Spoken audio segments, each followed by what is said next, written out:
eu vim contar para vocês uma história, um mito, que a gente também pode trazer isso para a nossa vida. Então, esse mito grego, ele fala sobre os irmãos Castor e Pólopos, são dois gêmeos.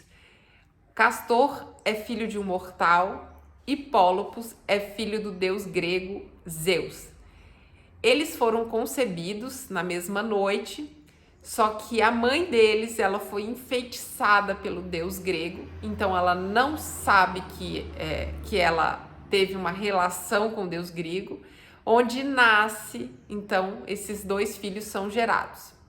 E aí, na fase adulta, esses dois irmãos muito próximos, apesar de serem muito diferentes um do outro, eles são muito apegados um com o outro. Eles vão para a guerra e um deles, o Castor, que é o mortal, ele morre. E o Pólopos fica muito revoltado com aquela situação e Zeus vem contar para ele que ele é mortal, que ele que não vai morrer, né? Que ele é mortal, o filho dele. E que o irmão, então, estaria no reino de Hades, que seria esse reino dos mortos.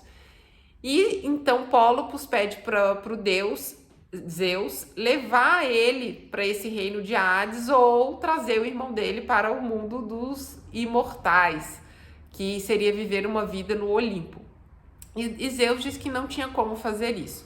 Então Pólopos começa a incomodar um pouco o pai, Zeus, até que eles arrumam uma solução que naquele momento parecia que era viável para Pólopos, que era: enquanto ele ia para o mundo de Hades, dos mortos, Pólopos e Castor ia para o mundo dos imortais, para o Olimpo. Eles se encontravam nessa jornada, mas eles não podiam se falar, nada. E aí chegou um momento que para Pólopos isso ficou muito ruim, ele volta a falar com o pai e pede uma nova solução. Então Zeus transforma esses dois irmãos na constelação de Gêmeos, que é o signo de Gêmeos, né? Que é representado por a figura dos dois homens juntinhos ali, o casal de Gêmeos, os irmãos ali juntos, né? E o que isso tem a ver com a nossa vida? O que esse mito conta para nós? O mito de Castor e Pólopos fala da nossa divisão, da nossa desconexão com uma parte importante de nós, que podemos falar que seja a parte da criança interior que foi deixada para trás. Uma situação não bem elaborada, não bem vivida, onde nós deixamos uma parte de nós no passado e onde nós precisamos resgatar. Então Pólopos faz o que quando ele é dividido, separado da parte dele, do Castor? Ele pede para ir no reino de Hades, dos mortos, resgatar. Então nós precisamos também ir no nosso porão, no nosso inconsciente, resgatar essa parte de nós que ficou perdida e que tem nos causado dor, para que nós possamos seguir uma vida, olhar para frente e seguir um fluxo, né?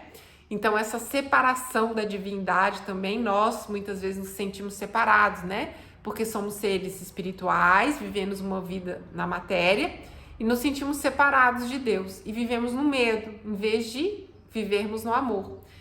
Então a gente pode relacionar isso também, né, no arquétipo da cruz, né? A cruz é representada então, né, por uma linha horizontal, onde nós estamos aqui passando por uma experiência, né? Experiências positivas, negativas, de possibilidades, de desafios, e temos a experiência vertical de buscar essa conexão, de buscar essa força, de buscar essa luz na divindade, porque temos algo maior que nós, né?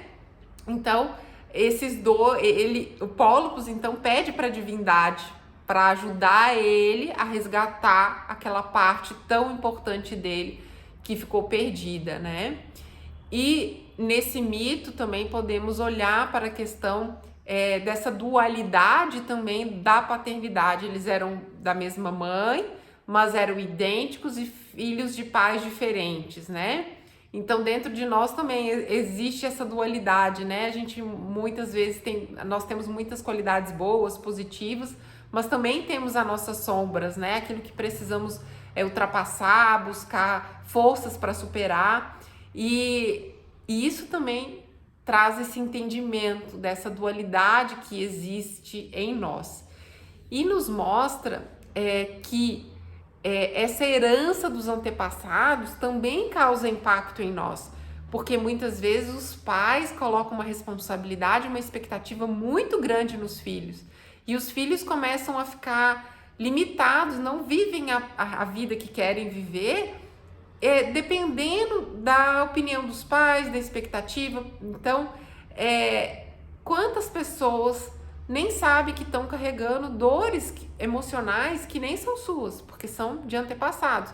Mas esse padrão tá tão forte na família e isso vem sendo passado de geração em geração. E é inconsciente que isso acontece. Eu vou dar até um exemplo bem simples, assim. Eu fazendo um trabalho voluntário, né, com jovens, assim, crianças para adolescência. E aí a criança me disse assim, eu não levo jeito para fazer isso, porque na minha família ninguém leva jeito para fazer isso, vários tentaram. E aí eu perguntei para ela, mas quem te disse isso? Porque a minha avó falou isso, porque minha tia é assim, porque a minha prima é assim. E aí eu disse para ela, mas que engraçado, tu leva tanto jeito para fazer isso, e não faz sentido isso que disseram para ti. Né? E ela disse, eu não tenho, as minhas mãos, meus dedos são grossos, eu não tenho jeito para fazer isso. E eu disse para ela, eu não vejo isso, eu vejo algo diferente. Então existia um condicionamento dentro dela que fazia ela pensar que ela não era capaz, mas porque isso foi falado, foi condicionado. Então, nós carregamos essas expectativas que vão nos pesando na nossa jornada. Então, precisamos, às vezes, soltar essas dependências, né? E, ao mesmo tempo, Pólopos e Castor mostra essa dependência que nós temos, às vezes, de algo que está fora de nós, né?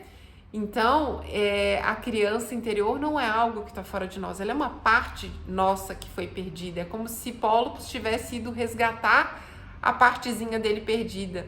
Então, esse vazio que ele sentia dentro não era algo externo a ele, era parte dele, né? Não era algo que eu preciso buscar aquele trabalho, porque quando eu conseguir chegar lá, conseguir aquele X remuneração, eu vou ser feliz. Não é algo externo. Pólopos não estava buscando algo externo, ele estava buscando a parte dele que realmente cabia a ele, que era visto aqui nesse mito como a parte gêmea dele. Um outro aspecto que a gente vê nesse mito foi a projeção que ele colocou, no sentido de que eu vou arrumar uma solução temporária. Quantas vezes nós fazemos isso na nossa história? Pólopos então pede uma solução, ele aceita a primeira solução que foi oferecida para ele, que era, enquanto um vai para o mundo do Olimpo, o outro vai para Hades, eles se viam, então eles se encontravam momentaneamente. Ele aceitou naquele breve momento essa situação. Quantas vezes nós aceitamos situações que não vão solucionar o nosso problema, mas a gente acha que vai solucionar e a gente entra de cabeça nessas soluções temporárias e frustrantes, porque não queremos olhar para a verdade. Então, esse mito traz bastante ensinamentos para nós de como que nós podemos lidar também com as nossas dores, resgatar as nossas dores, não procurar soluções também de forma repentina, sem pautar isso, sem buscar essa ajuda espiritual, sem buscar um aconselhamento mais profundo, né? Então, estamos aqui numa matéria, podemos nos ajudar com outras pessoas, mas também contamos com uma divindade, né? Que no caso do mito é Zeus, mas para nós, para quem é cristão, é Deus, ou pode ser Buda, ou pode ser Krishna, enfim. Mas existe algo maior que nós, onde nós possamos buscar essa fonte de inspiração, de intuição, para assumirmos a responsabilidade de olharmos para nós com verdade, né? Com franqueza, olhar para essa sombra para que a gente possa ultrapassar.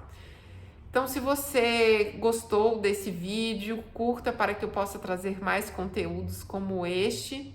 Eu vou deixar abaixo do vídeo, na descrição, os meus contatos para que você, se precisar de um trabalho profundo, precisar resgatar essa parte perdida sua, precisar entender qual é o padrão que está travando você, ou também se você precisa liberar, já percebeu que tem padrões ancestrais que estão pesando na sua jornada. Eu trabalho com uma técnica de liberação emocional profunda, que inclusive libera esses impactos, essa bagagem de antepassados. Então eu vou deixar aqui abaixo os contatos e eu fico à disposição para dúvidas e esclarecimentos que possam surgir. Muito obrigada!